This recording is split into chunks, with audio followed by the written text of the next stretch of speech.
Memperbaiki lingkungan mendapat penghasilan. Bagaimana caranya? Tanamlah pohon nyamplung, tanaman hutan yang menghasilkan bioenergi. Tanaman ini dapat melakukan dekarbonisasi, yaitu menyerap emisi karbon. Jika ditanam di lahan yang luas dan dalam jumlah besar, maka serapan karbonnya akan besar. Serapan karbon ini diukur, lalu disertifikasi dan diperdagangkan di bursa karbon, akan menghasilkan uang.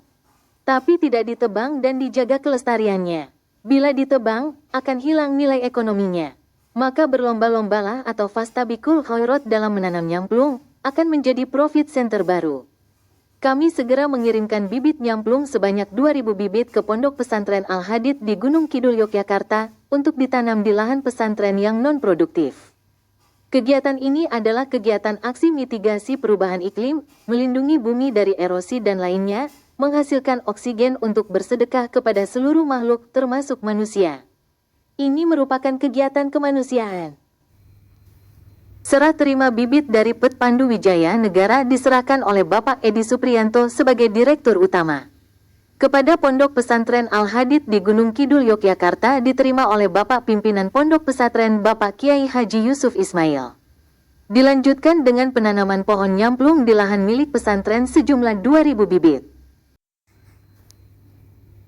Karena pohon nyamplung mempunyai nilai ekonomi besar, diharapkan seluruh pesantren di Indonesia dapat menanam pohon ini, nanti setelah tertanam, diukur serapan karbonnya. Disertifikasi dan diperdagangkan di bursa karbon, hasil dari perdagangan karbon tersebut dapat menjadi profit center baru bagi pesantren-pesantren di seluruh Indonesia. Dapat meringankan beban ekonomi para santri dan pesantrennya itu sendiri.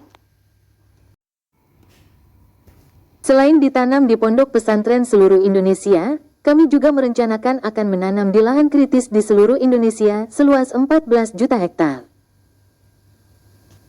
Sehingga jika serentak ditanam di lahan kritis seluruh Indonesia saat ini, akan lebih cepat berpotensi melakukan dekarbonisasi, transisi energi, ketahanan ekonomi dan pangan.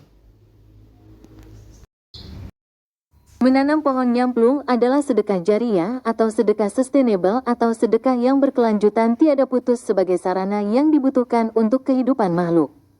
Ada 4 unsur sedekah pada kegiatan menanam nyamplung, yaitu 1. Sedekah udara atau oksigen adalah sarana kebutuhan hidup semua makhluk yang membutuhkannya. 2. Akarnya menjaga stabilitas air tanah. 3. Akarnya menjaga kerapatan tanah itu sendiri agar tidak erosi. 4. Minyaknya mengandung energi yang bisa dibuat api untuk memasak. Menanam nyamplung merupakan sedekah jariah pada 4 unsur, yaitu udara, air, tanah, dan api.